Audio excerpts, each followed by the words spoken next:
ঐক্যৰ নেতাসকল অহংকাৰী নহব এই কথা আমাৰ নহয় এই কথা কৈছে অখিল গগৈ কাৰণ আহি আছে পঞ্চায়ত নিৰ্বাচন লগতে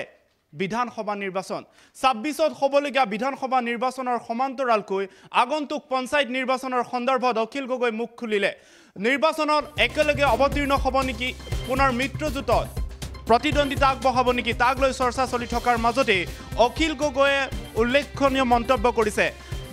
কৰিছে বিৰোধী ঐক্য একেলগে থকা উচিত ভাগ ভাগকৈ নিৰ্বাচন খেলাটো অনুচিত আৰু ৰাইজৰ যি আস্থা সেই আস্থাক লৈ কাম কৰি যাওক আৰু আগন্তুক সময়ত ফলাফল ভাল হ'ব বুলি মন্তব্য কৰিছে অখিল গগৈ লগতে বিৰোধী ঐক্যৰ নেতাসকল কেতিয়াও অহংকাৰী নহব ৰাইজৰ যি আস্থা আছে মৰম দিছে সেই মৰমক আকোৱালি লৈ অধিক কাম কৰক এই মন্তব্য কৰিছে অখিল গগৈ আমি জনাই আছো পঞ্চায়ত নিৰ্বাচনৰ সন্দৰ্ভত অখিল গগৈ বিস্ফোৰক মন্তব্য পূৰ্বে ভূপেন বৰাই কংগ্ৰেছ দলে অকলে পঞ্চায়ত নিৰ্বাচন খেলিব বুলি কৰা মন্তব্যৰ সাংবাদিকে কৰা প্ৰশ্নৰ উত্তৰত তেওঁ অখিল গগৈয়ে কয় এয়া সংবাদ মাধ্যমৰ সৃষ্টি আছিল কেতিয়াও ভূপেন বৰাই অকলে পঞ্চায়ত নিৰ্বাচন খেলিম বুলি কোৱা নাছিল ইফালে 24ৰ লোকসভা নিৰ্বাচনত বিজেপি বিৰোধী যি ঢৌ বলিছে সেই ঢৌৰ সুযোগ সুবিধা গ্ৰহণ কৰিব লাগিব আগন্তুক পঞ্চায়ত নিৰ্বাচনত তেতিয়াহে বিৰোধী ঐক্য থাকিব লাগিব তেতিয়াহে সুবিধা সেইসমূহ গ্ৰহণ কৰিব ৰাইজৰ যি আস্থা আছে সেই আস্থাসমূহ ল'ব পাৰিব বুলি মন্তব্য কৰিছে অখিল গগৈ ইফালে মুখ্যমন্ত্ৰী ডক্টৰ হিমন্ত বিশ্ব শৰ্মাৰ প্ৰসংগটো কেইবাটাও বিস্ফোৰক মন্তব্য কৰিছে আৰু আগন্তুক সময়ত বিৰোধী ইণ্ডি এলায়েন্সৰ যিসমূহ দল আছে সেই দলসমূহ একগোট হৈ থাকিবৰ বাবে আহ্বান জনাইছে অখিল গগৈ পঞ্চায়ত নিৰ্বাচনৰ সন্দৰ্ভত কি মন্তব্য কৰিছিলে অখিল গগৈ সেয়া মন্তব্য শুনাই ল'ব বিচাৰিছোঁ অসম জাতীয় পৰিষদ CPI পঞ্চায়ত নিৰ্বাচনটো যদি আমি ঐক্যবদ্ধ নহৈ এককভাৱে পৃথককৈ যদি খেলিবলৈ যাওঁ তেতিয়াহ'লে ভোটাৰসকলৰ মাজত বিৰোধীৰ প্ৰতি যি আস্থা আহিছে বিৰোধীৰ প্ৰতি যি বিশ্বাস আহিছে বিৰোধীৰ প্ৰতি যি ভৰসা আহিছে সেই ভৰসাত যেন আকৌ এবাৰ আঘাত লাগিব আমি সকলোৱে মনত ৰাখিব লাগিব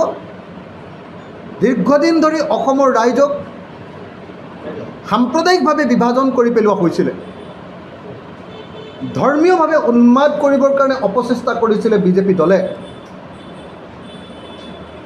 হিন্দু সাম্প্ৰদায়িকতে অসমৰ মানুহক সাম্প্ৰদায়িক কৰিবলৈ চেষ্টা কৰিছিলে আৰু মুছলমান সাম্প্ৰদায়িকতেও অসমৰ মানুহক সাম্প্ৰদায়িকভাৱে উন্মাদ কৰিবৰ কাৰণে যত্নবান হৈছিলে তাৰ বিপৰীতে বহুদিনৰ মূৰত অসমৰ মানুহে আকৌ সেই সাম্প্ৰদায়িকতাৰ বিপৰীতে একতাৰ এক নতুন বাণী লৈ ঐক্যবদ্ধভাৱে নতুন অসম গঢ়িবৰ কাৰণে আগবাঢ়ি অহা দেখা গৈছে এনেকুৱা স্থলত যদি পঞ্চায়ত নিৰ্বাচনত আকৌ আমাৰ মাজত ভাগ হৈ যাওঁ যদি আমি পৃথকে নিৰ্বাচন খেলোঁ তেতিয়াহ'লে মানুহৰ মাজত আকৌ এটা অনাস্থাৰ ভাৱ জাগি উঠাৰ সম্ভাৱনা থাকিব পাৰে সেইকাৰণে এই মুহূৰ্তত মই বিৰোধী ঐক্য মঞ্চৰ 16টা ৰাজনৈতিক দলক কংগ্ৰেছ ৰাইজৰ দল অসম জাতীয় পৰিষদ CPI CPIM CPIML আম আদমি পাৰ্টি তৃণমূল কংগ্ৰেছ আদিকে ধৰি আটাইবিলাক ৰাজনৈতিক দলক 16টা ৰাজনৈতিক দলক আনকি যিবিলাকে আমাৰ লগত বিৰোধী ঐক্য মঞ্চ হিচাপে নিৰ্বাচন খেলা নাছিলে আম আদমি পাৰ্টিয়ে পৃথককৈ খেলিছিলে তথাপি আমি আহ্বান জনাওঁ যে নহয় আমি 2026ৰ কাৰণে স্বৈৰতান্ত্ৰিক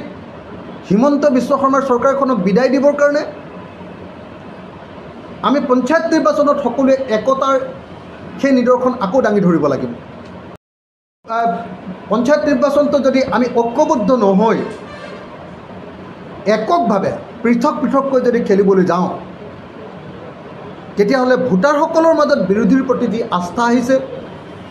বিৰোধীৰ প্ৰতি যি বিশ্বাস আহিছে বিৰোধীৰ প্ৰতি যি ভৰসা আহিছে সেই ভৰসাত যেন আকৌ এবাৰ আঘাত লাগিব